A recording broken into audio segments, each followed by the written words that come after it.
y bienvenidos a esta sesión pública de la Academia de Psicología de España en nuestro ciclo de conferencias de los miércoles con la Academia. Al acabar la conferencia, pues abriremos un turno por si alguien quiere hacer alguna pregunta o comentario, y para ello pueden o bien a través del chat o bien levantando la mano en el icono que aquí abajo, y les daremos la palabra activándoles el vídeo y el audio. En esta ocasión la conferencia viene a cargo de la doctora Alicia Salvador. La profesora Alicia Salvador es académica de número de la Academia de Psicología de España y catedrática de Psicobiología de la Universidad de Valencia. Ha sido decana de su Facultad de Psicología y actualmente es coordinadora del Laboratorio de Neurociencia Social Cognitiva, del Grupo de Excelencia Estrés y Salud, Vulnerabilidad y Resistencia, directora del programa de doctorado de neurociencia y codirectora del máster universitario de neurociencias básicas y aplicadas. Su investigación está, pues, centrada en las bases biológicas del cerebro social, estudiando las interacciones sociales y los efectos del estrés agudo y crónico sobre la función cognitiva, analizando variables psicofisiológicas y comportamentales. Ha simultaneado la investigación animal y humana, participando en la puesta en marcha y consolidación de los laboratorios de investigación psicobiológica de la Universidad de Valencia. Para su investigación ha obtenido múltiples proyectos de investigación en convocatorias competitivas, ha dirigido tesis doctorales, ha publicado en revistas científicas de alto impacto, es autora de capítulos de monografías y manuales y ha presentado ponencias por invitación en congresos nacionales e internacionales. Asimismo, es miembro de múltiples asociaciones nacionales e internacionales, como el Comité Ejecutivo de la International Union of Psychological Science, miembro titular de la Sociedad Española de Neurociencia, entre otras. Y ha sido investigadora invitada en universidades de Reino Unido, Alemania y Estados Unidos. Como ven, toda la experiencia para esta conferencia. Alicia, cuando quieras. Muchas gracias, Araceli, por estas amables palabras, y también gracias a los presentes por dedicarnos este rato a que contemos cosas de las que estamos investigando y que nos preocupan de forma importante. Entonces, bueno, con vuestro permiso voy a empezar entonces y voy a plantear esta cuestión que planteé como título: ¿el estrés facilita o perjudica la memoria? Supongo que cada uno de nosotros tiene una opinión personal, pero para dar una respuesta fundamentada científicamente, pues tenemos que ir a datos y a metodología y a ver cómo se ha podido estudiar estas posibilidades. Yo he planteado la conferencia en base a los siguientes puntos. Tenemos por una parte el estrés y los componentes de la respuesta. Por otra parte tenemos la memoria, sus diferentes tipos, las fases de la memoria, que son realmente aspectos importantes para poder entender esa interacción que se produce entre el estrés y la memoria. En cuarto lugar, lo que abordaremos serán algunos de esos aspectos o de esas condiciones en las que se puede dar esa relación y que afectan a la misma. Entonces, son factores básicos como la edad o el sexo o género, otros factores de vulnerabilidad, y hay también factores protectores. Finalmente, terminaremos la charla con un breve resumen y algunas conclusiones de estos estudios. En primer lugar, nos podemos plantear qué es el estrés. Y bueno, pues un investigador que ha sido básico para este tema, como es Hans Selye, pues ya en los años 70 ya pronunció esta frase, ¿no? Todo el mundo lo conoce el estrés, pero nadie sabe lo que es. pues efectivamente todos creo que tenemos una idea de cómo es el estrés, cómo nos afecta. Generalmente la concepción, la acepción que tenemos del estrés en general, la más extendida, pues es algo negativo, es algo malo. Pero también es verdad que hay una acepción científica en la que se reivindican algunos otros valores. Y tenemos que atender a todos estos aspectos. El estrés, desde luego, fue considerado por la OMS al principio de este siglo como uno de los grandes problemas o de los principales problemas a los que se iba a enfrentar la humanidad. Y ello porque efectivamente el estrés ha sido asociado a numerosas enfermedades y trastornos. Y esto tiene un coste personal y un coste social muy importante. Entonces, estamos ante un tema que realmente importa. Y es un tema que además probablemente en estos últimos tiempos pues nuestra sensibilidad se haya incrementado respecto a estas consecuencias de lo que sería el estrés al que nos vemos sometidos en el día a día. Desde un punto de vista evolutivo o evolucionista, como queramos, pues sí que sabemos todos que la vida es cambiante y que nos debemos adaptar, o que las especies se han ido adaptando a lo largo de la evolución para poderse hacer frente a esos cambios que se producen en el ambiente y que es necesario superar. En una situación natural, por decirlo, en un ambiente natural, y por eso esa imagen de la cebra y la leona detrás, que además nos recuerda el libro de Sapolsky, ¿Por qué las cebras no tienen úlcera? Y que yo, a los que no lo hayan leído, se lo recomiendo siempre en las clases, porque Sapolsky es un gran investigador que ha combinado el laboratorio con el estudio en esas selvas africanas. Pero bueno, a lo que iba es a que esa cebra tiene dos posibilidades, las dos posibilidades que planteó Cannon, otro importante investigador del tema del estrés, es la lucha o la huida. La huida, pues si tiene velocidad suficiente y tiene suerte, pues escapará de la leona. Enfrentarse a la leona casi que tiene pocas posibilidades, sería la muerte en realidad. Quiero decir que el estrés, en una situación en que hay posibilidad de escape, uno puede escapar. Pero si recordamos cuando Selye empezó a trabajar, que fue de forma casual durante su doctorado, con el tema del estrés, lo denominó estrés 20 años después, pero los estudios son de los años 30, cuando aquellas ratas no tenían capacidad de escapar de los estímulos dañinos que él iba administrando, y aparecía aquella tríada mortal que todos hemos leído: las úlceras, la involución del timo, o lo que sería la supresión del sistema inmune, y la hipertrofia adrenal. Entonces, ante esa situación, pues el organismo responde, no tiene capacidad de una respuesta positiva, de un afrontamiento adecuado, y acaba sucumbiendo a esa situación estresante que se ha generado.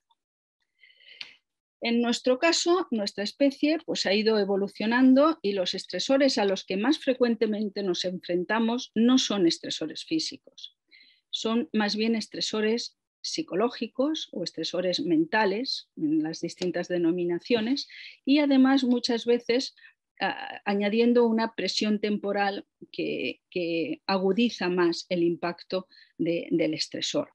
El estresor, creo que no haría falta aclararlo, pero bueno, sería cualquier estímulo al que la persona en concreto le diese ese valor de estresarle, por decirlo de alguna manera, ese estímulo o esa situación. Durante las últimas décadas, el interés en la investigación, tanto animal como humana, se ha ido dirigiendo hacia el estrés social.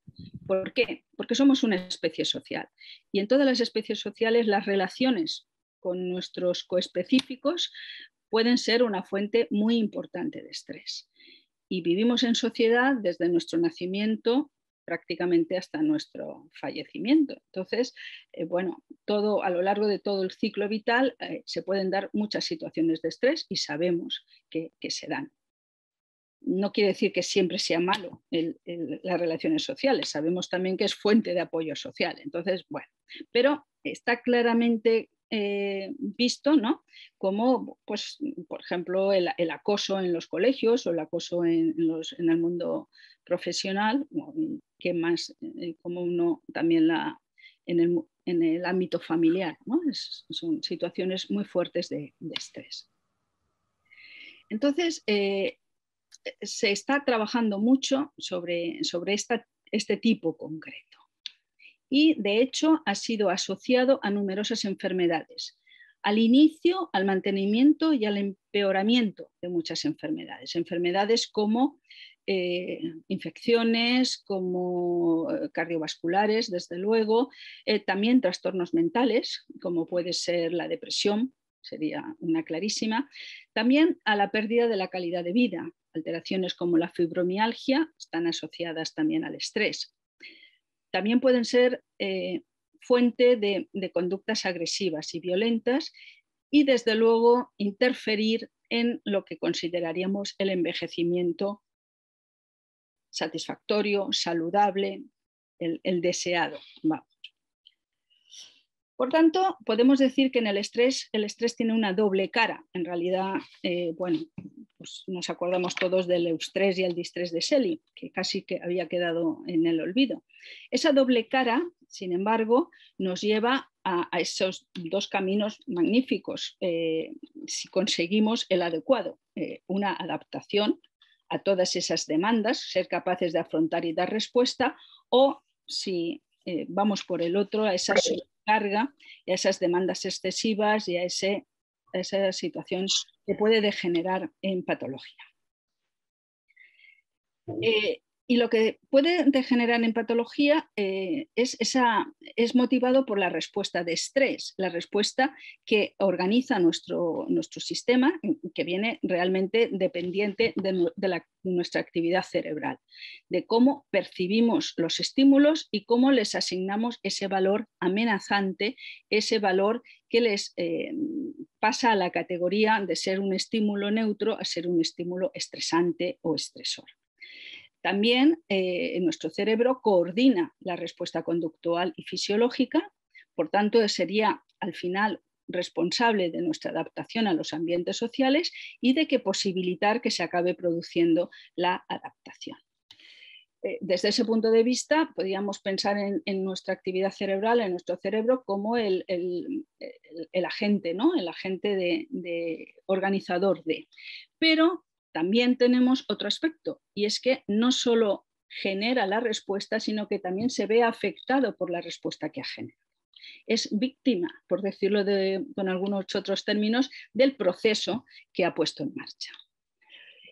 Aquí yo quiero traer a colación un modelo, el modelo de McEwen, que ha tenido un impacto importante en la investigación sobre estrés, y como vemos en él, pues, está en el punto central el cerebro, y dentro del cerebro el estrés percibido, la amenaza o no amenaza que viene dado por los estímulos tal y como son procesados. Ese estrés percibido y el sistema pone en marcha respuestas fisiológicas que en general podrían decirse que van encaminadas en último término a aumentar la energía disponible para esas respuestas activas, lucha o huida que habría que dar, y también unas respuestas conductuales. Esas respuestas conductuales tendríamos la dicotomía de lucha o huida, pero tenemos también toda una serie de respuestas que los psicólogos conocemos. Son respuestas, en este caso, generalmente desadaptativas.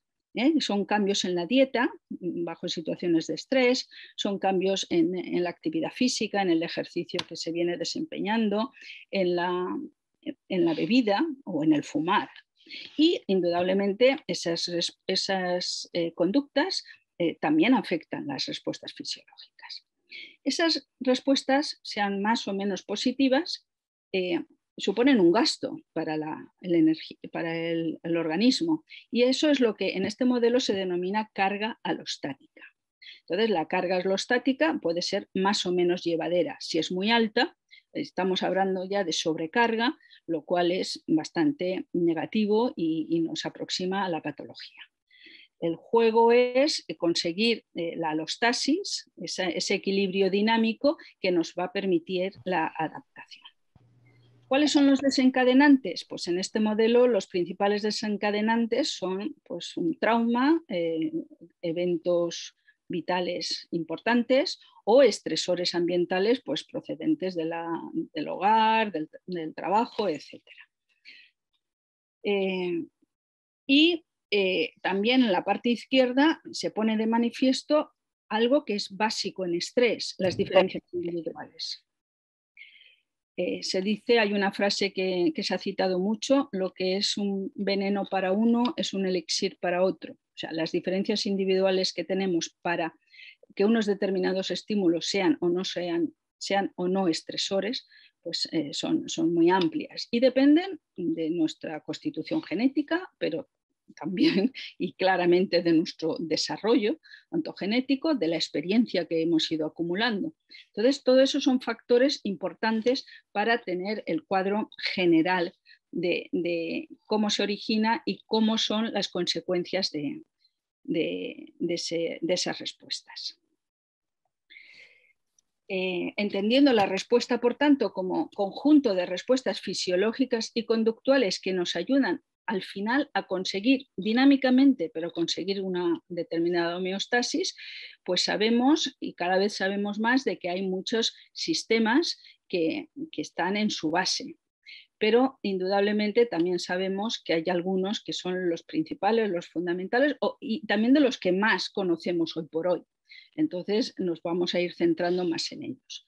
La respuesta del sistema, la respuesta cerebral, se inicia de forma nerviosa con la activación simpática, la liberación de unos neurotransmisores y también con la liberación o con la activación de lo que sería la glándula suprarrenal. Y la glándula suprarrenal a dos niveles, la médula, que liberará catecolaminas que van a reforzar la activación simpática, y la corteza adrenal, que producirá glucocorticoides. La respuesta va a ser rápida en el mismo orden en que yo he mencionado. Respuesta simpática es muy rápida, la respuesta de las catecolaminas, de la médula adrenal, es también muy rápida porque depende de activación simpática, y la de los glucocorticoides es más lenta, porque ya es un proceso químico en que se tienen que ir liberando hormonas, pasar a la sangre y llegar al punto de destino. Esto lo quiero resaltar porque la dimensión temporal es muy importante, y es muy importante aquí y en lo que nos va a afectar después cuando hablemos de la memoria. Cada vez más, conforme más se va sabiendo, pues más interés hay por disponer de un abanico de biomarcadores, es decir, de elementos que sean capaces de monitorizar los mediadores más importantes y poder controlar la acción. Se ha hablado incluso de lo que se llama una batería de carga alostática, y esto se ha empleado en algunos estudios, en estudios sobre riesgo cardiovascular, en estudios sobre envejecimiento, y bueno, pues en una batería pues habrían medidas como las que yo he indicado aquí, medidas de función cardíaca, presión arterial, frecuencia cardíaca, variabilidad cardíaca, algunos parámetros metabólicos como la glucosa, perfiles lipídicos, algunas interleuquinas, la actividad del sistema nervioso simpático, siempre, y los sistemas neuroendocrinos, como el eje hipotálamo hipofiso adrenal, que todos sabemos que su principal producto es el cortisol. No es el único, pero es el más importante en nuestra especie. Entonces, cuando hablamos de estrés y hablamos de investigación, en animal también, pero sobre todo en humanos, pues los biomarcadores primarios serían el cortisol y las catecolaminas.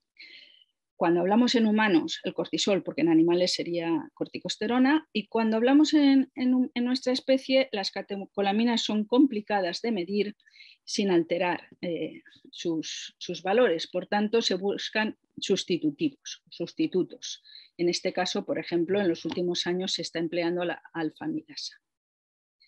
Bien, tenemos por tanto el eje hipotálamo hipofiso corticoadrenal, que sería el complemento a esa respuesta rápida del simpático y de las catecolaminas.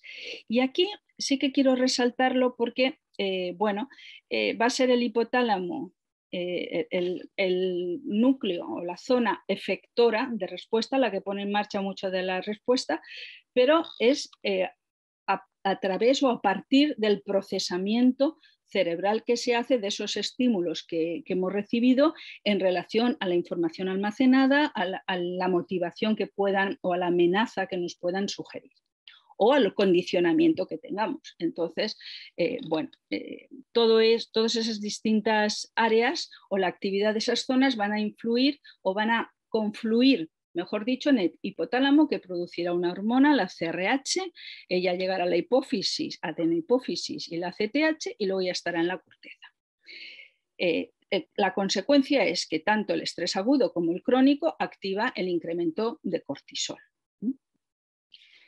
Esta hormona la necesitamos para poder funcionar diariamente, pero pues como muchas otras debe estar entre unos niveles óptimos, adecuados, ni que falte ni que sobre. Entonces, bueno, hay esos mecanismos de feedback negativo, que sería estas flechas verdes, para controlar los niveles. Siempre de una forma dinámica, siempre en ese proceso que hemos llamado alostasis y que he mencionado previamente. Esto en líneas generales, porque luego todo se va complicando, porque hay unos receptores, hay distintos tipos de receptores situados en distintas áreas cerebrales, predominando más unos en unas que en otros, y además esta hormona y otras relacionadas tienen la capacidad de actuar a dos niveles. Tienen capacidad de actuar sobre los genes, favoreciendo la expresión génica, y eso toma un tiempo, y también sobre las membranas celulares. Entonces, esa acción es mucho más rápida. Por tanto, aquí tenemos otro elemento temporal que añadir en la pintura global. Bueno, nos podemos plantear, ahora ya que sabemos cuáles pueden ser los biomarcadores que nos interesan, cómo los mediríamos. Yo me voy a ir centrando sobre todo en el eje hipotálamo hipofiso adrenal, aunque haré mención a algunos de los otros. Cuando se quiere medir el eje, pues cada vez ha sido más claro pues buscar unos estresores, unas situaciones estandarizadas, pues que yo siempre equiparo a las pruebas de esfuerzo para el sistema cardiovascular, porque son unas determinadas situaciones en las que se estresa para ver cómo funciona el sistema de la persona concreta o del grupo concreto. Entonces son unos estresores estandarizados que se emplean, y muchos de ellos, uno de los que hablaré después, pues en laboratorios a nivel mundial. Otra posibilidad es tomar varias medidas a lo largo del día, que también hablaremos. Y aquí tengo que resaltar cómo, pues desde los años 70, cuando empezaron a validarse y a estudiarse con más profundidad las posibles medidas de estas hormonas en saliva, pues claro, eso ha abierto un mundo enorme en la investigación, una capacidad enorme de tener muchas muestras y estudiar patrones de respuesta y saber mucho más del funcionamiento de los ejes. En este caso también, o en los últimos años, también habría que resaltar que algunas de estas hormonas, concretamente el cortisol, se está midiendo en cabello.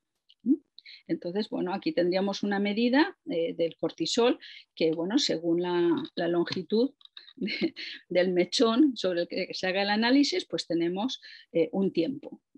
Entonces, bueno, pues casi que sería el equivalente a la glicosilada para los temas de glucosa.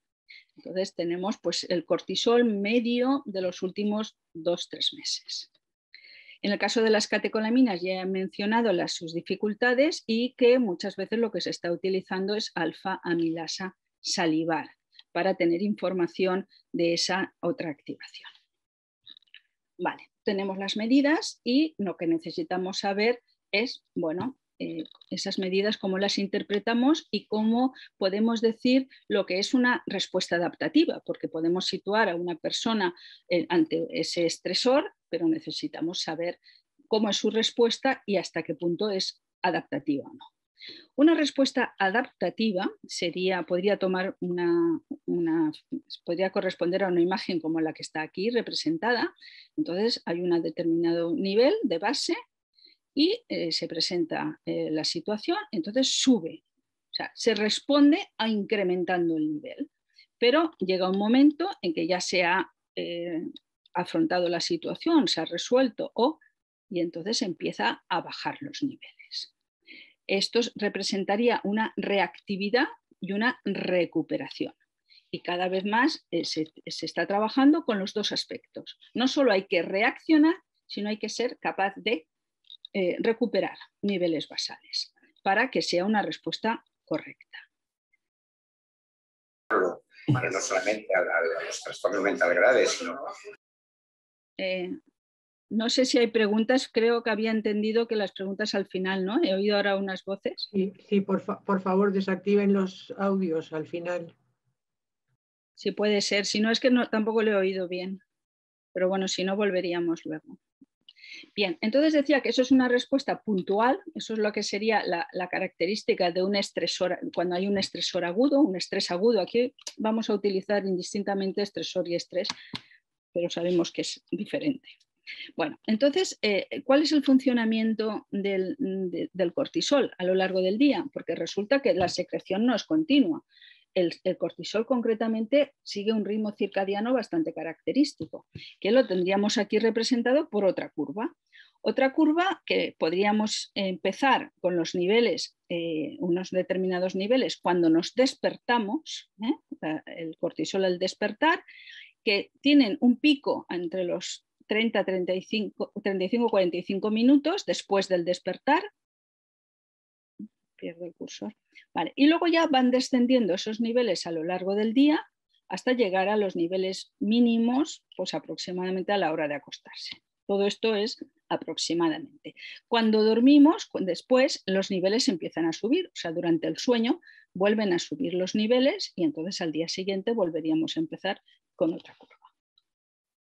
Esto sería como una situación basal, ¿no? En la que se obtienen y se están obteniendo actualmente en la investigación indicadores de toda esta curva. Se juega o se trabaja, mejor dicho, con el cortisol al despertar, con el cortisol al dormir, con el CAR, que sería la respuesta matutina, este pico que he mencionado antes, o incluso también con la pendiente que hay entre los niveles iniciales por la mañana y por la noche.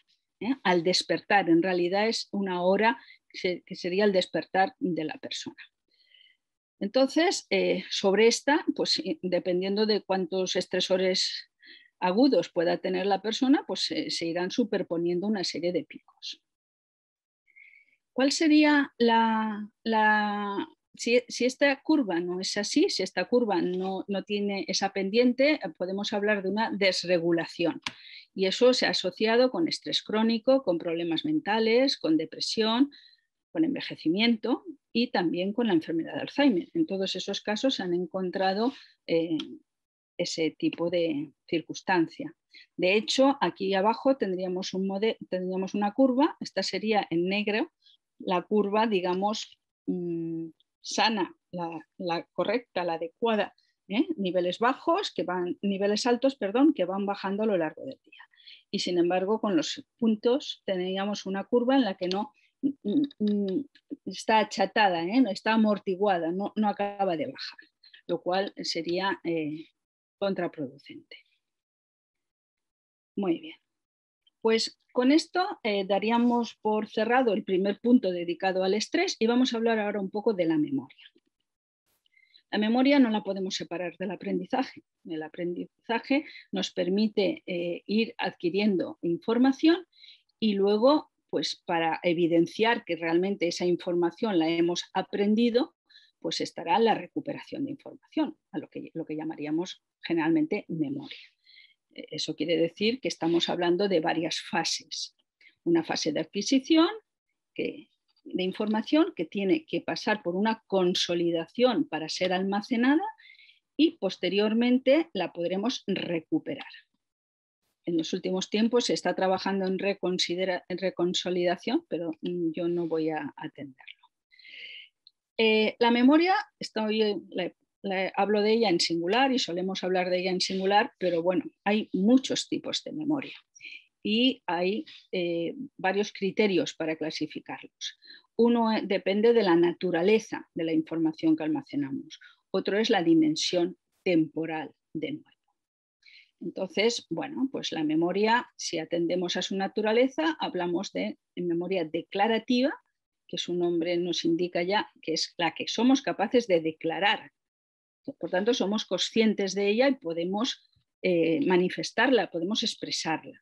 Entonces son historias o es palabras, significado de palabras, listas de palabras, etc. Y luego tendríamos la memoria no declarativa, que sería inconsciente, llamada también implícita, y ahí tendríamos pues, varios tipos, desde las habilidades motoras a asociaciones, estímulos, respuestas, priming, etc. Si atendemos a la dimensión temporal, pues podríamos hablar de una memoria muy a corto plazo, la memoria sensorial, luego una memoria a corto plazo, que sería alrededor de ese minuto, y ahí podríamos hablar de la memoria de trabajo, y una memoria a largo plazo, que en este caso pues ya podríamos diferenciar en la que mencionábamos antes, declarativa, no declarativa, etcétera, otros subtipos. En cualquier caso, de esa memoria inmediata, muy corta, a la que dura unos pocos minutos hasta la de duración indefinida, pues lo que hay es un proceso de consolidación que permite el almacenaje con una codificación incluida. Y pueden haber fallos en los tres cajones, por decirlo de alguna manera, en las tres etapas y olvidar la información. Porque dependemos de que se produzca esa consolidación de la información para mantenerla. Y ahí es básica la activación del hipocampo y de otras zonas del lóbulo temporal que va a determinar, en este caso, el paso de la memoria declarativa a la memoria a largo plazo. Aquí ya vamos viendo los distintos tipos de memoria. La memoria declarativa va a ser probablemente la que más se ha estudiado y desde luego en nuestro contexto en relación al estrés la más estudiada. Entonces haré mucha referencia a ella. La fuerza de la codificación de las memorias depende de cambios estructurales y funcionales en las conexiones neurales que se van dando con el aprendizaje.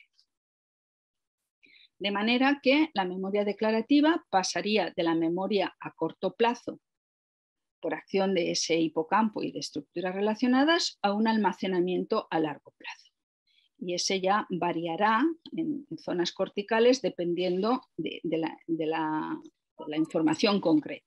Por ejemplo, para el significado de palabras o para la memoria de objetos, pues son zonas diferenciadas.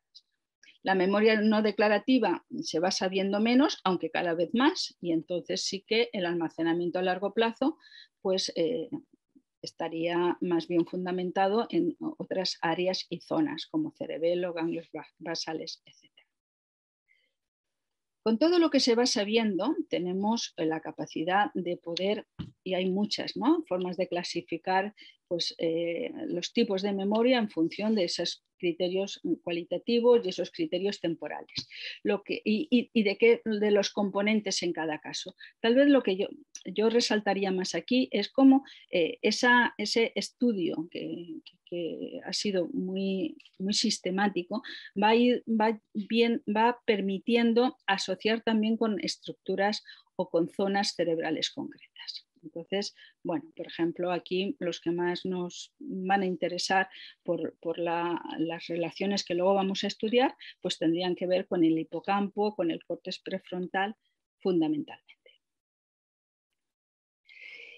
Y en este momento lo que yo había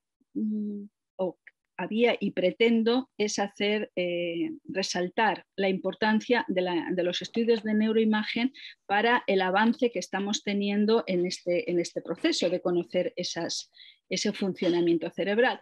Y hay un dato que tuvo mucha repercusión a nivel divulgativo, que fue cuando esa publicación que hubo que relacionaba claramente el tamaño del hipocampo posterior de los taxistas londinenses con el tiempo que llevaban trabajando como taxistas. Entonces, bueno, pues ahí el papel del hipocampo surgió a nivel popular, vamos, de una forma fundamental e importante. Hay otros estudios también con técnicas de neuroimagen que han ido resaltando el papel del hipocampo.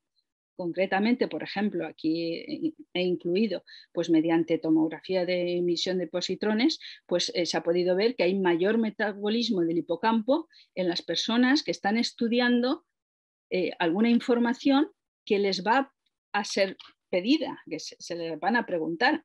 O con otra técnica, con la resonancia magnética funcional, pues también hay una mayor activación del hipocampo cuando se estudia un listado de ítems que debe ser recordado, que hay una finalidad para recordar. Entonces, las técnicas de neuroimagen yo creo que son fundamentales para que sigamos entendiendo el procesamiento.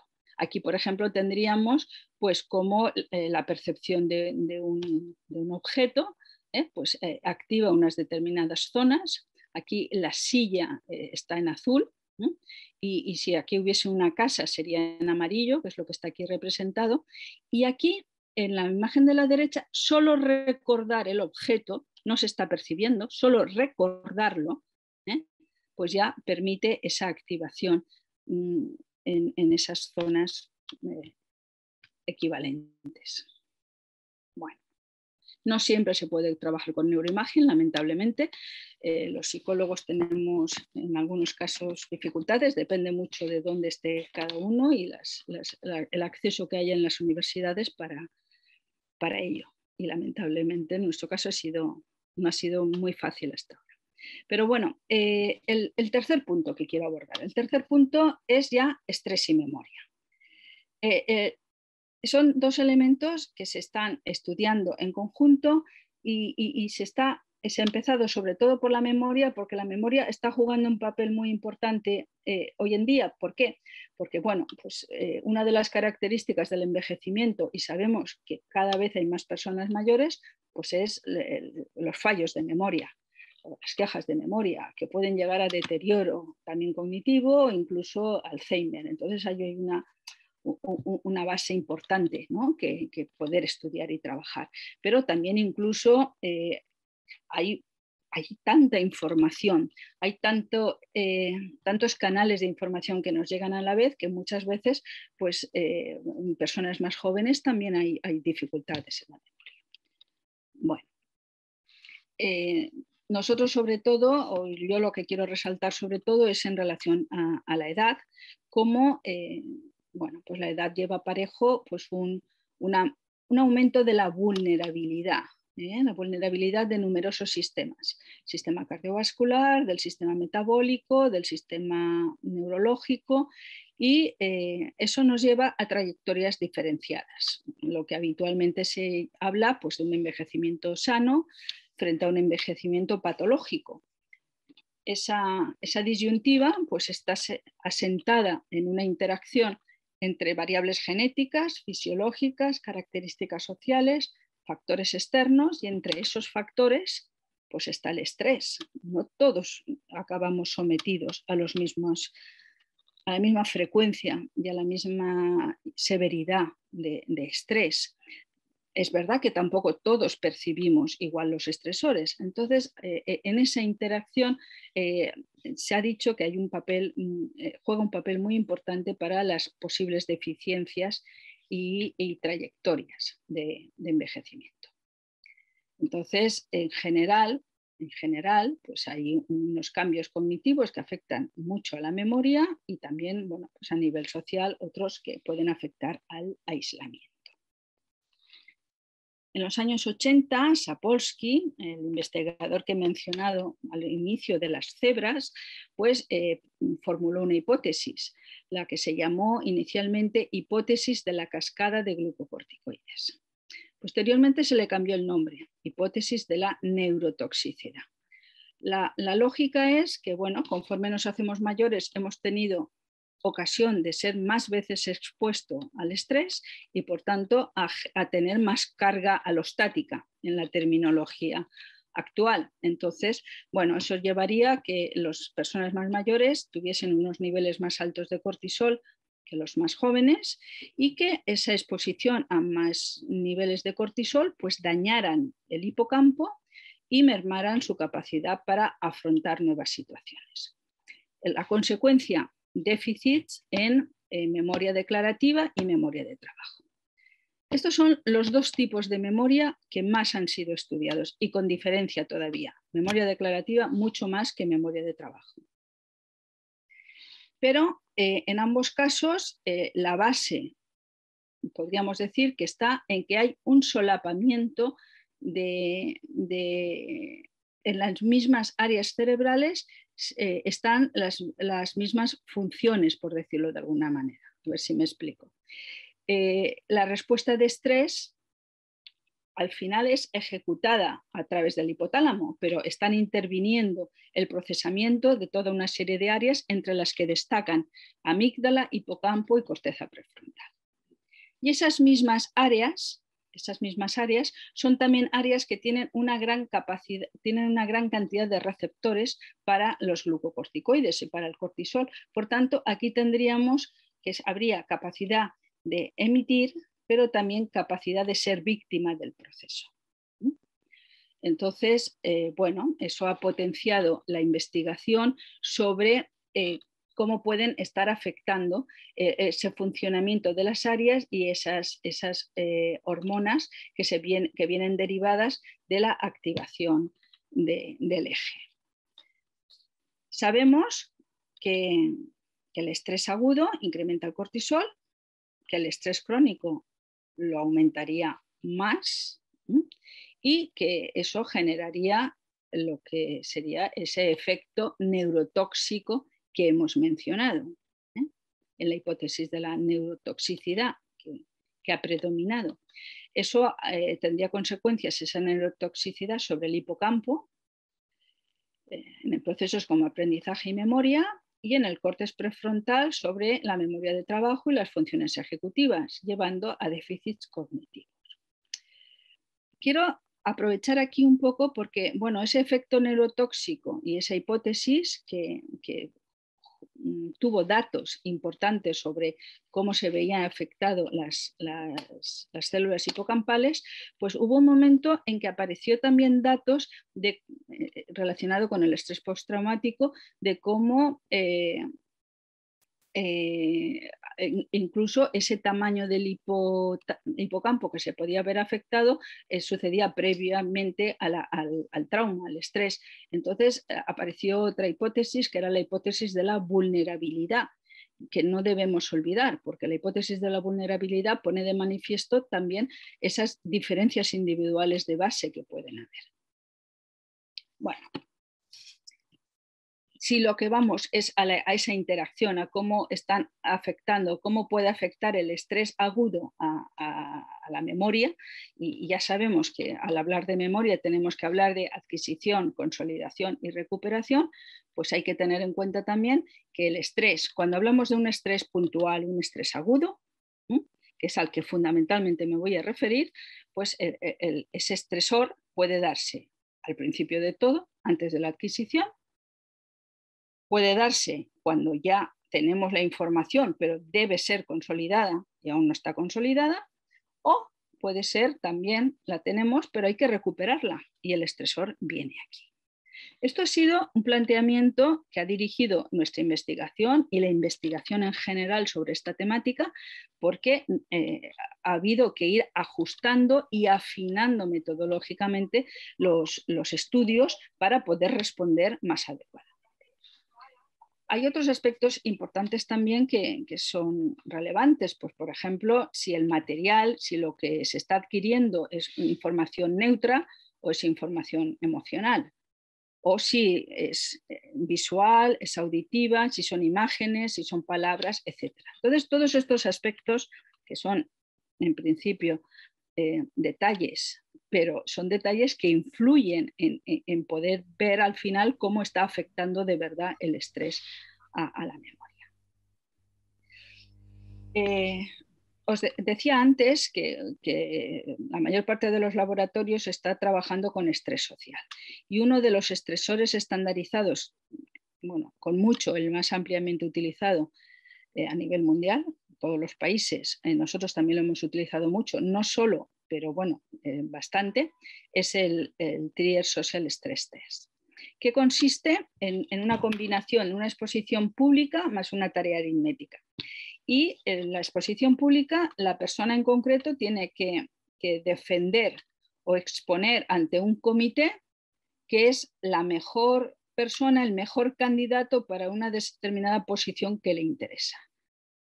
Esto, bueno, genera bastante estrés. En líneas generales se producen respuestas de cortisol, alfa, etcétera, y también a nivel subjetivo. Y realmente, según estos autores, Dickerson y Kemeny, pues la evaluación personal y la falta de control son los factores esenciales que hacen que esta exposición sea realmente estresante. Bueno, con esto hemos puesto las bases un poco para empezar ya a ver algunos datos y algunos resultados. Yo aquí quiero traer resultados propios, resultados de nuestro grupo de trabajo, porque llevamos ya un tiempo en esta temática y han sido bastantes los doctorandos, ahora muchos de ellos ya profesores universitarios, que han estado trabajando en estos aspectos. Y bueno, lo que nos vamos a plantear en este apartado es las condiciones bajo las que se producen diferencias entre las respuestas en esa relación. Y nos vamos a centrar fundamentalmente, tenemos dos puntos o dos moduladores claves, la edad y el sexo, y con ellos vamos trabajando, vamos analizando, además de otros factores personales y contextuales.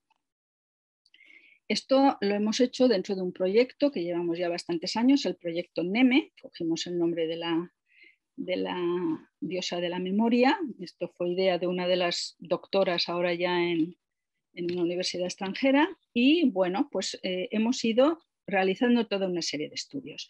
Esos estudios han sido muchos transversales, cuando hemos podido, con grandes dificultades, alguno de seguimiento longitudinal en personas de dos grupos de edad, mayores y más jóvenes, hombres y mujeres siempre, y jugando sobre todo con situaciones de estrés agudo, algunas veces crónico.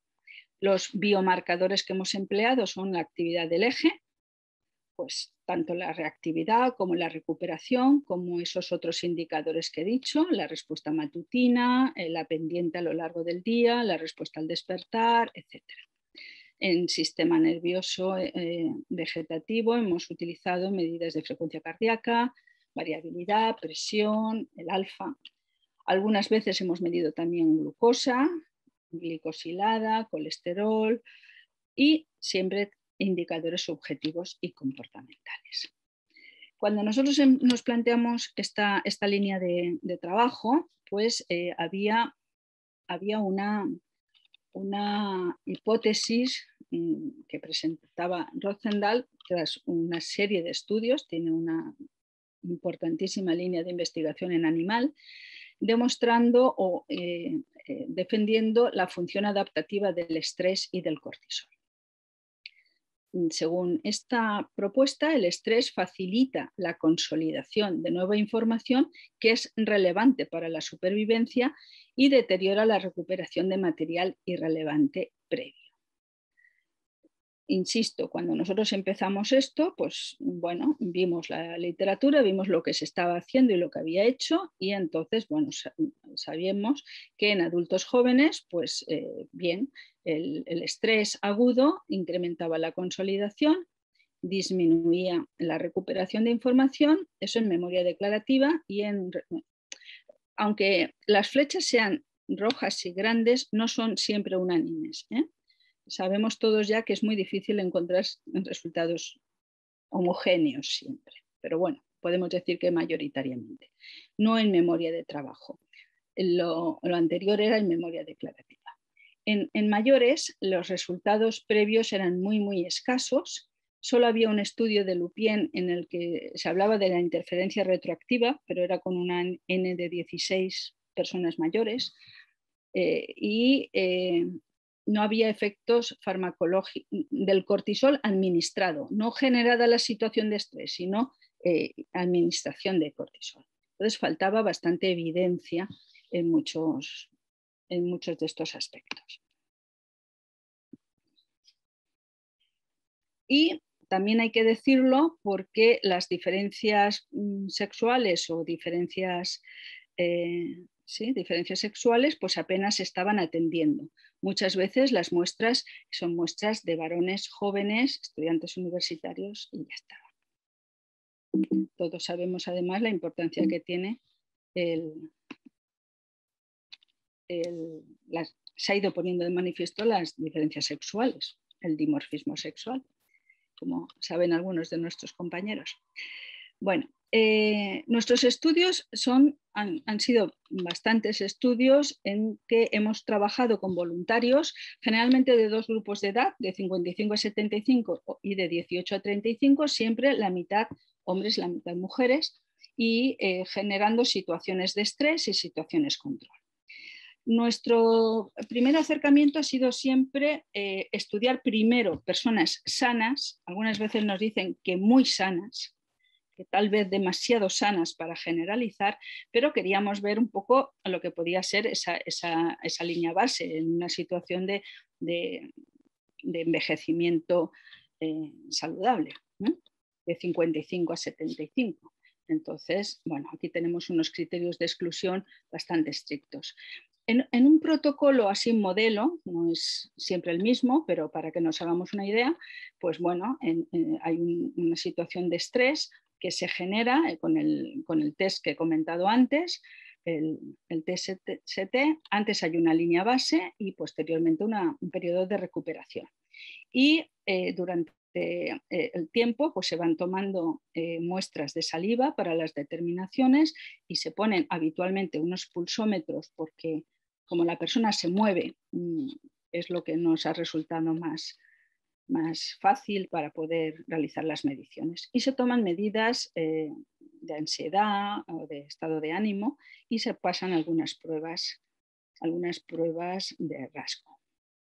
Bueno, a continuación mi idea es presentar los resultados de algunos de los estudios que hemos hecho y ir comentando esos resultados. Intentaré un poco hacerlo lo más llevadero posible. Quiero que nos fijemos en esta parte de arriba, en la parte izquierda, donde tenemos esos tres momentos, esos tres periodos y tenemos también cuándo situamos el estrés, ¿vale?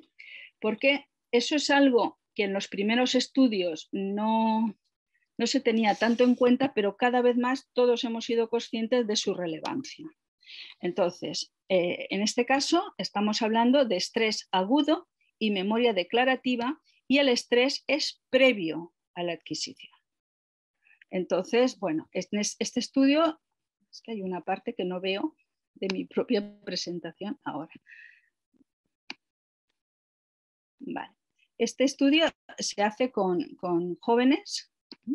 En realidad se hicieron dos, uno intra y otro entre.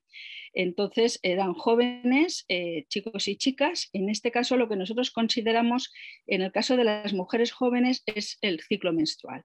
El ciclo menstrual que fuese regular, fase folicular o fase luteínica, y también que estuviesen tomando anticonceptivos porque tienen una clara influencia en la respuesta. Este estudio concretamente, el segundo, el entre, en el intra no se encontraron resultados, que aparece aquí, Hidalgo y otros del 22. Este se hizo en Murcia y estuvimos colaborando en estas investigaciones con el profesor Jesús Gómez Amor y su equipo. Entonces, concretamente en este caso, nosotros vemos aquí la respuesta del grupo control, el cortisol del grupo control y el cortisol, se ve el pico claramente del grupo de estrés. Si nos fijamos en la memoria, pues la memoria no hubo diferencias entre los que experimentaron estrés y los que no, pero si sacábamos la media sí que veíamos que los varones, los jóvenes varones, tenían un rendimiento peor en la situación de control, pero no en la situación de estrés. De alguna manera el estrés les mejoraba, no superaban a las mujeres, pero sí que llegaban a unos niveles similares. El otro estudio que voy a comentar es también antes, y aquí ya comparamos jóvenes y mayores. En esta imagen solo tenemos respuesta, respuesta de cortisol en este caso, y se puede observar claramente cómo los niveles de los varones son más altos. Estos de aquí son los mayores. Los mayores suben, pero no recuperan tan bien como los jóvenes. Y en el caso de las mujeres, las mayores suben y no recuperan. Estas otras son las mujeres jóvenes pero foliculares, que son las que tienen menor respuesta de todas. Y no encontramos respuestas en función del sexo, ni en el alfa-amilasa ni en la frecuencia cardíaca. Vale. Cuando nos fijamos en la memoria, en esa misma comparación, entonces vemos cómo esto es el Ravel, es una lista de palabras que van aprendiendo en distintos ensayos, luego hay una lista de interferencia y se vuelve a pedir. Entonces, la curva de aprendizaje es claramente más alta en los jóvenes, recuerdan más, pero en la interacción con el estrés son los mayores los que se ven afectados. Y se ven afectados justo en este punto en el que aparece la interferencia de la lista distractora. Ahí es donde aparece mostrando una mayor vulnerabilidad a la interferencia retroactiva y que nos lleva a pensar en esa dificultad para eliminar información que es irrelevante. Cuando nosotros además solo nos fijamos en los mayores, hombres y mujeres, entonces nos encontramos que en las mujeres mejoraba, en este primer ítem, mejoraba la capacidad, el SPAM que se dice, ¿no? La capacidad atencional. Este es un punto interesante que luego intentamos estudiar más a fondo. Y esto lo estudiamos precisamente fijándonos en la memoria de trabajo. Ese primer ítem era una especie de indicador de la memoria de trabajo en ese caso. Entonces lo quisimos estudiar más a fondo. Y en 2 estudios lo hicimos, en este caso son muestras independientes, con un test que es el del GIGIT, y entonces sí que observamos que las mujeres mejoraban en la situación de estrés. En este segundo se utilizó un test distinto, porque lo único que mejora es el SPAM, es la capacidad atencional, pero no mejora la capacidad manipulativa, que sería el componente más ejecutivo de la memoria de trabajo. Cuando utilizamos el mismo protocolo en mujeres jóvenes, y aquí el ciclo estaba controlado, pero no diferenciado, encontramos también que el estrés mejoraba el componente atencional en las mujeres jóvenes, coincidiendo con lo que habíamos encontrado en las mayores. En este momento solo tenemos un trabajo ya publicado en el que el estrés, ese estrés puntual, se produce entre la adquisición y la consolidación. Está aquí la dificultad que digamos que incluimos con el estresor. Y solo lo tenemos en adultos jóvenes. En este caso, el estrés antes de la consolidación, y ahora no son palabras, ahora son imágenes emocionales y neutras. No resultó significativo, pero sí que encontramos que a mayor respuesta del cortisol había un peor recuerdo de imágenes negativas. Y ya en el tercer bloque tendríamos cuando el estresor se coloca entre la consolidación y la recuperación. En este caso hay un día en que las personas van al laboratorio, aprenden o tienen a disposición la información, adquieren la información, y aquí también se miden los niveles de cortisol, y al día siguiente vuelven, 24 horas después, entonces ahí sí que hay ya un estresor y hay una recuperación de información. Entonces aquí tenemos que sí que hay respuesta de cortisol y aquí de alfa, pero por lo que respecta a la memoria no encontramos en personas mayores sanas, que era este grupo, no encontramos que afectase a los distintos tipos de memoria, imágenes, palabras e historias. Entonces, bueno, parece que el estrés tenía los mayores tienen menor sensibilidad a estos factores. Cuando lo comparamos con un grupo de jóvenes, pues, a los que se les aplicó el mismo protocolo, sí que encontrábamos que los hombres jóvenes se veían perjudicadas su recuerdo de imágenes. Lo tenemos aquí. En la situación de estrés recuerdan menos. Y recuerdan menos también que las mujeres en la situación de estrés. Entonces, en los jóvenes sí que afecta, pero no en los mayores. Por tanto, por resumir, diríamos que en los adultos mayores sanos tenemos una diferente respuesta de cortisol ante el estrés agudo. Los hombres responden más rápidamente y las mujeres más lenta y de forma más mantenida. En memoria declarativa, a mayor secreción de cortisol provocado por el estrés, hay peor memoria, afectando la interferencia retroactiva y confirmando aquellos resultados iniciales de Lupien. Y también las mujeres son más vulnerables a los efectos del estrés agudo. El estrés agudo no perjudica el recuerdo de imágenes emocionales, de neutras, historias y palabras en varones y mujeres. Y respecto a la memoria de trabajo, el estrés agudo mejora el componente atencional, particularmente en mujeres. Por lo que respecta en jóvenes, en relación a la respuesta de cortisol, hemos encontrado lo que se suele encontrar. Los varones tienen una mayor respuesta, seguido de las luteínicas, y luego ya tendríamos las que emplean anticonceptivos y las foliculares, que tienen respuestas muy amortiguadas. En memoria declarativa, el estrés antes del aprendizaje en hombres mejora el rendimiento de palabras neutras hasta el nivel de rendimiento que mostraban ya las mujeres. Y antes de la recuperación, deteriora el recuerdo de imágenes emocionales y neutras también en comparación a las mujeres. En la memoria de trabajo confirmamos en jóvenes lo que habíamos encontrado en mayores, que el estrés agudo mejora el componente atencional. Ahora ya, acercándome ya al final, quería presentar algunos datos cuando hemos querido estudiar algunas poblaciones ya no tan sanas. Entonces, bueno, a priori pensaríamos que tienen más estrés crónico y que presentan, pues, deberían presentar unos efectos agudizados. Y utilizamos, pues, los mismos indicadores que antes. Uno de los primeros estudios en población no sana, son jóvenes estudiantes con fobia social, que fue diagnosticada mediante test y mediante entrevistas, y en el que utilizamos el esquema que veníamos comentando. El estresor fue un estresor agudo antes de la recuperación. La respuesta de estos jóvenes fue similar. Los fóbicos tuvieron una respuesta muy similar a los controles, y solo hubo algunas diferencias en el recuerdo libre de imágenes. Perjudicó el recuerdo libre de imágenes, pero de forma similar a lo que sucedía en los sujetos control, en los no NA, los no ansiosos. Y no había efectos sobre el reconocimiento.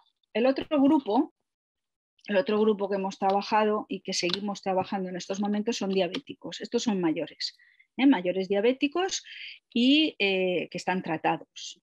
Y en este caso eran todos diabéticos, solo que unos pasaron por la situación de estrés y otros por la situación control.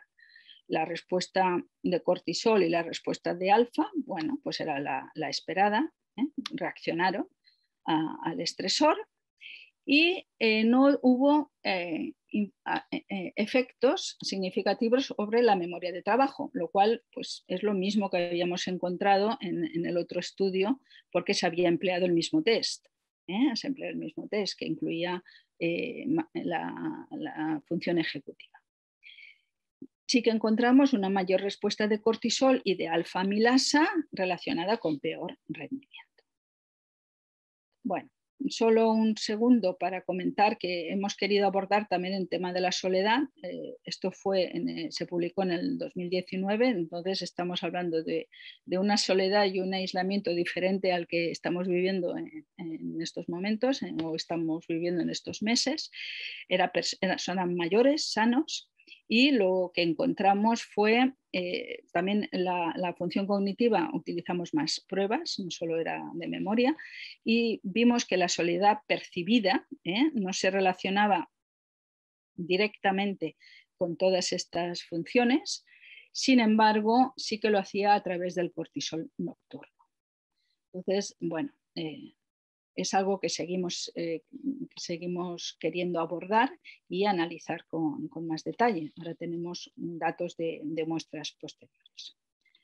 En general, entonces, puedo decir que nuestro trabajo ha venido dado por una serie de estudios que se han ido sucediendo y que han intervenido muchos doctorandos distintos y ahora hay otros doctorandos también y que hemos ido abordando la función del eje en relación a algunos factores de vulnerabilidad y cada vez más también a factores protectores.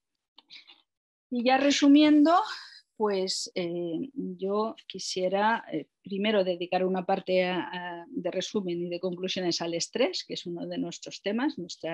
Nuestro grupo es psicobiología del estrés dentro del laboratorio de neurociencia social y cognitiva.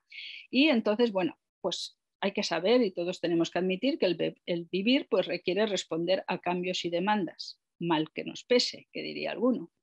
Entonces, bueno, hay que adaptarse, pero esta adaptación tiene un coste acumulativo, carga y que puede llegar a sobrecarga, y ese coste está asociado a la edad, lo que facilitaría ese declive cognitivo y según pues, otras circunstancias genéticas y condiciones ambientales, etcétera, pues también en enfermedades neurodegenerativas y demencias. ¿Cuáles son los retos? Pues seguir trabajando con los biomarcadores y con los indicadores subjetivos que nos permitan conocer más a fondo la situación y poder intervenir y evaluar la intervención. Y ya más concretamente respecto a esa relación del estrés con la memoria, pues bueno, yo creo que vale la pena resaltar que hemos pasado de el estrés perjudica el funcionamiento cerebral, efectos neurotóxicos, a la hipótesis de vulnerabilidad que he mencionado, resaltando la relevancia de factores sociales, familiares, etcétera, de manera que los nuevos modelos están combinando ambos aspectos y que se están buscando factores protectores y poder fundamentar programas de intervención. La investigación se ha centrado sobre todo en memoria declarativa, episódica además, test de los que he ido mencionando, dependiente del funcionamiento hipocampal y en la memoria de trabajo del lóbulo temporal.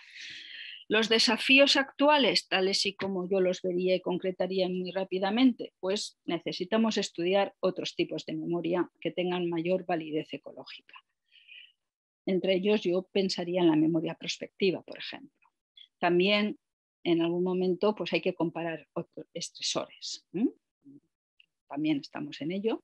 Y desde luego equilibrar las muestras por sexo y género. Y en la medida en que seamos capaces, pues incluir pues, también otros aspectos de roles sexuales. Cada vez se ha hecho más hincapié en estos aspectos. Y cada vez más es cierto que en la investigación animal y poco a poco en la humana pues se van igualando los genes y sabremos más de esas diferencias o no que existen. Y también indudablemente la necesidad de incorporar la activación y la interacción con otros sistemas. Ya los he mencionado, hay más y es muy difícil muchas veces en estos estudios pues, ir a esas interacciones, pero va a ser fundamental. Bueno, yo quiero agradecer a todas las personas que han ido colaborando en el grupo de investigación, que a lo largo del tiempo han sido bastantes. Muchos de ellos han tenido ya finalizada su tesis, otros están todavía ahora u otras en esos periodos, y todo este trabajo pues se debe a ellos y se debe a estas personas. Algunas no están ya en nuestra universidad, otras han seguido y se han mantenido y siguen ejerciendo una gran labor en ella, y como por ejemplo la profesora Vanessa Hidalgo y algunas otras personas que están colaborando activamente y ayudando en todos estos trabajos. Y nada, al resto, pues muchísimas gracias por su atención y quedo a su disposición por si hay alguna pregunta, algún comentario que quieran hacer. Gracias. Gracias, Alicia. Muchas gracias por tu magnífica conferencia. Nos queda un tiempo. Si alguien quiere hacer alguna consulta, pregunta, tiene alguna duda, en la parte inferior de la pantalla pueden o bien levantar la mano y se desactivaría la voz y el vídeo, o bien a través del chat. No sé si hay... Sí, Elio Carpintero. Sí, muchas gracias, Alicia, por esta excelente presentación y por la cantidad de información que das a personas que se van acercando por la edad a los problemas de que aquí has estado haciendo referencia. Todos nos vamos. Y muchas gracias por así participar en el ciclo que miércoles de la Academia vamos haciendo con tanto éxito de la mano de Araceli Maciá. Muchas gracias. Gracias, Elio. No veo... Pues no veo que haya más manos, bueno. ni creo que hay preguntas en el chat. Alberto, ¿hay preguntas en el chat? En principio son todo felicitaciones por la conferencia, etcétera, pero preguntas no hay. Vale, pues veo que todo el mundo, muchos aplausos y muchas felicitaciones. Pues espero que bien, si no hay preguntas, magnífico. Creo que es mucha información la que se da y que cuesta mucho conseguir y que cuesta mucho también integrar. Entonces, bueno, pues me alegro de si por lo menos se han podido hacer cargo un poco de lo que va encontrándose, y yo creo que lo que yo más destacaría es que son datos que estamos consiguiendo en nuestro país, que muchas veces estamos siempre citando datos de otros. Entonces, bueno, pues eso para mí es muy importante. Sí, es saber que existe investigación importante en España también es importante. Claro, y la formación de los doctorandos y doctorandas, pues yo creo que es básico para que esto pueda seguir. Elio, no sé si has vuelto a levantar la mano. Sí, he levantado la mano porque en vista de que no hay preguntas, yo quería entonces hacer una consideración. En estos momentos se va generalizando una actuación, diríamos, geriátrica en dirección a hacer posible los menores deterioros a medida que se tiene mayor edad. Y hay toda una serie de productos, desde los diferentes antioxidantes o etcétera, que se están utilizando para mantenernos los cerebros vivos y jóvenes. ¿En qué medida se tiene en consideración esas intervenciones terapéuticas respecto del proceso de envejecimiento en los estudios que estáis realizando?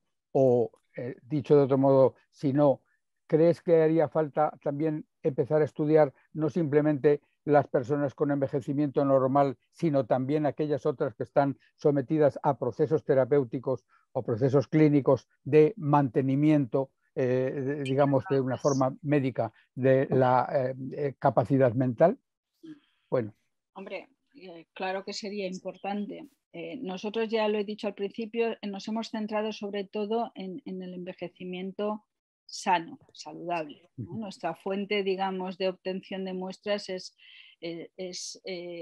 las universidades de mayores, entonces son mayores sanos activos, ¿no?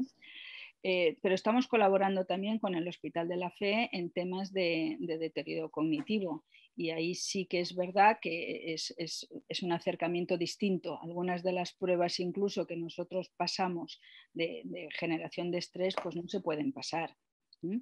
El último proyecto, estamos con temas de quejas subjetivas de memoria, que todavía no está claro que sea una fase previa a otras posibles situaciones clínicas, pero bueno, por lo menos hay unas quejas ahí que hay que estudiar. Yo creo que necesitamos saber mucho más y sobre todo que lo necesitamos saber en nuestro contexto, repito. Para mí creo que eso es básico y a mí me duele muchas veces que no haya programas más amplios en que pudiésemos facilitar la colaboración de varios centros, porque hay grupos muy buenos estudiando estas temáticas. Respecto a los antioxidantes y a otros fármacos y a otras sustancias, pues yo no conozco en nuestro país. En la literatura en general sí que hay, y bueno, pues algunos de estas sustancias pues sí que parece que tienen unos determinados efectos positivos. Entonces, bueno, entre otros, por ejemplo, la metformina, que se está utilizando para los diabéticos, parece que funciona muy bien para el funcionamiento cognitivo. Entonces, vale. Pero ha pedido la palabra también Rocío Fernández Ballesteros. Muy bien. Rocío, cuando quieras. Es que no veo a nadie, ¿eh? Pero bueno. Rocío ha pedido la palabra. Sí, te oigo. Ahora, te oímos.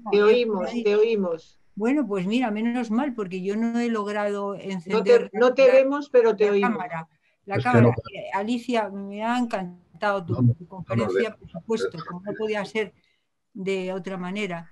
Y yo nada más querría decir algo, es decir, que tenemos que preguntar cómo la conducta influye. No pasa nada, están mirando. Por favor, hay una voz por ahí en off. Rocío, sigue. Pero puedo seguir. Bueno, no, simplemente quería decir que nos paremos a pensar qué puede hacer la conducta para mejorar el envejecimiento a todo lo largo del ciclo de la vida. Sin duda la conducta es el mejor antídoto frente a la, digamos, a la enfermedad. Es decir, se puede prevenir la enfermedad con el comportamiento, se puede desarrollar hasta altas edades de la vida y evidentemente pruebas de las cosas que se puede desarrollar elementos de memoria y condiciones de resolución de problemas y 50 otros procesos cognitivos superiores nos la da la propia conducta, el propio funcionamiento del individuo. Y es el propio funcionamiento del individuo, nosotros estamos investigando esto ahora, qué contribución tiene digamos, en el envejecimiento con éxito. ¿Y qué contribución tiene en la longevidad? Esa es una pregunta, yo creo, absolutamente esencial, difícil de contestar por ahora, porque realmente no existe demasiada investigación en ello, ¿no? Ahora, no cabe la menor duda que los antioxidantes del ejercicio físico son extraordinarios, que los antioxidantes que produce, digo antioxidantes por una manera de llamarlos, digamos, el desarrollo cognitivo, el ejercicio cognitivo, es prueba evidente de la mejora del funcionamiento cognitivo también y del funcionamiento en términos generales y de la salud del individuo. Bueno, de pruebas en relación con ello, los programas de envejecimiento activo y saludable están clarísimos. En este momento está declarado la década del envejecimiento saludable por la Organización Mundial de la Salud, la década del 20 al 30, y estamos en ello, ¿no? Digamos que estamos en ello, los psicólogos estamos, entre otros muchos profesionales, por supuesto, en esta lucha contra el envejecimiento no saludable, ¿no? O sea que unámonos todos en esta lucha, estando convencidos que nuestra conducta contribuye en cómo envejecemos. Y muchas gracias, Alicia, sin género de dudas, una conferencia excelente. Muchas gracias. Muchas gracias, Rocío. Totalmente de acuerdo. No solo por ser psicólogo, sino porque lo demuestran todos los datos. nosotros cuando algunas veces no encontramos estas cosas malas que parecería que deberíamos encontrar con el envejecimiento, pues también tenemos que repensar en nuestra fuente de muestra, por decirlo de alguna manera, y cómo, bueno, pues es la conducta, es la actividad, es la participación en...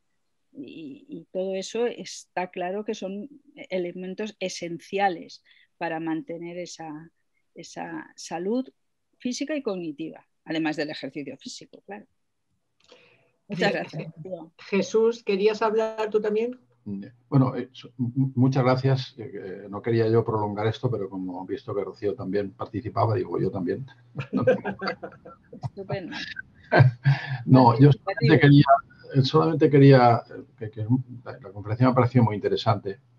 Yo solamente quería, digamos, preguntar una cosa. Es decir, no, el estrés es siempre estrés, digamos, subjetivo. Es una interpretación. No todos los acontecimientos son estresantes para todo el mundo, sino que depende de que tu interpretación del acontecimiento sea estresante. Si no, pues evidente. Y eso depende pues, de muchas cosas, como ya se ha explicado aquí, ¿no? De otras cosas. Pero yo no tengo claro en la serie de experimentos cómo se tiene en cuenta eso. Se tengan en cuenta porque si el acontecimiento estresante que acontece será único para todos. Entonces, me imagino que también, y a lo mejor yo me lo he perdido, no estoy muy seguro, las diferencias en la presencia de cortisol forman grupos distintos. No puede ser lo mismo, porque habrá personas, y es que digo que he intervenido después de Rocío porque yo también creo que la vejez tiene algunas ventajas, no muchas, pero algunas. Y entre otras tiene, pues precisamente que algunas cosas que uno recuerda como que les estresaba muchísimo, pues ahora no le estresan nada. Y otras que pudieran estresarte, pues tampoco te estresan. Es decir, si uno dice, bueno, que si yo me olvido de los nombres de la gente, pues es normal, porque por eso, es cosa de la edad. Es como si yo me levanto y no me dure nada, porque es que estoy muerto. Entonces, bien, la cosa consiste... Entonces, eso también puede parar cosas. Es decir, yo diría, por una parte, un estresor único a lo mejor no funciona igual en todos los sujetos y desde luego no funciona igual en todas las edades. Pero algunos resultados de la edad sí se pueden explicar precisamente por la experiencia de la edad. Es decir, porque ya los niveles de estrés que producen acontecimientos vitales, algunos de ellos habituales y otros menos habituales, pues son acontecimientos no tan estresantes. Es verdad que algunos, por ejemplo, pues algunas personas con una cierta edad pueden interpretar el hecho mismo de la edad como un acontecimiento muy estresante en la medida en que tengan pues, pensamientos de cercanía a la muerte. La muerte les parezca una cosa... y otros, en cambio, pueden pensar en la muerte como una liberación. Cualquiera sabe. Es decir, todo eso no sé exactamente si tiene efectos o no en los estudios que habéis hecho. Y si se puede considerar, ya digo, de alguna manera la vejez como, no solamente como una cosa que efectivamente, que el propio hecho, la vejez sí que introduce elementos positivos en la vida del individuo. Es verdad que introduce muchos negativos, pero probablemente la adolescencia tenga tantos elementos negativos como la vejez. Por lo menos tal como la recuerdo yo. Bueno, perdona. Por otra parte, a lo mejor estoy diciendo bobadas, ¿no? No lo sé. No, ninguna. Yo creo que efectivamente la vejez tiene algunos aspectos derivados de esa experiencia acumulada. Y esa experiencia acumulada, aunque sean estresores, nos ha permitido aprender mucho. Entonces, ahí está, hay un elemento esencial que es la regulación emocional. Y la regulación emocional en personas mayores, sanas, sensatas y reguladas, pues estupendo. Quiero decir que sí, que de acuerdo en que no todo en la vejez es malo, que hay que pensar, hay que ponerlo en valor eso. Yo por eso también lo estoy poniendo en valor porque son mayores con unas determinadas edades, pero que están teniendo toda una serie de actividades, unas regulaciones, un envejecimiento activo del que antes comentaba Rocío. Luego, los estresores, efectivamente, no todos generan el mismo estrés en todas las personas y pueden producir respuestas diferenciadas. Por eso nosotros completamos siempre con valoraciones subjetivas, de estado de ánimo, de ansiedad, de valoración del estresor, de la situación, cómo lo han hecho, etcétera, etcétera. Entonces, eso también se tiene en cuenta y son factores que se utilizan de covariadas. Pero también tengo que decir que aunque a mí inicialmente este estresor, que ya digo que lo venimos utilizando de forma bastante amplia, al principio me pareció que no tenía que por qué estresar tanto. Yo misma me quedé sorprendida de cuánto es capaz de estresar. Porque no te ponen a dar una conferencia, te ponen a hablar de ti mismo y de tus características y de tu... Y tienes un comité que ya hemos pasado por oposiciones y también sabemos lo que es un tribunal, pero ese comité está entrenado para... Entonces, realmente es una situación que genera estrés y la está generando en Canadá, en China, en Japón, en todas partes. Aunque puedan haber algunas diferencias de cómo uno lo termina viviendo, cosa que no voy a decir que no, porque también es. Entonces, y la vejez, claro que hay que verla pues, de la mejor manera posible, para llegar a todas sus etapas también de la mejor manera posible. No sé si te he contestado, francamente. Sí. No, imaginaba yo que habrían controles de eso y me imagino también que, bueno, uno de ellos era la propia presencia o no del cortisol y en qué cuantía, ¿no? Porque evidentemente eso es, probablemente es la prueba más objetiva de las que pueda haber. Sí, pero es objetiva siempre referenciándola a los propios valores. Quiero decirte que eso es un factor fundamental también. Quiero decirte que las diferencias individuales no son solo en lo psicológico, también es en lo fisiológico. Entonces, claro, tenemos que referenciar los valores a los propios del sujeto. Entonces, claro. Ahí sí que, de acuerdo. Es muy importante. Muy bien, pues muchísimas gracias. Pues muchas gracias a todos y fundamentalmente a Alicia. No hay más manos pedidas, no hay preguntas en el chat. Pues terminamos. Levantamos la sesión. Gracias a todos. Muy bien. Muchas gracias a todos. Gracias. Hasta luego. Hasta luego. Gracias.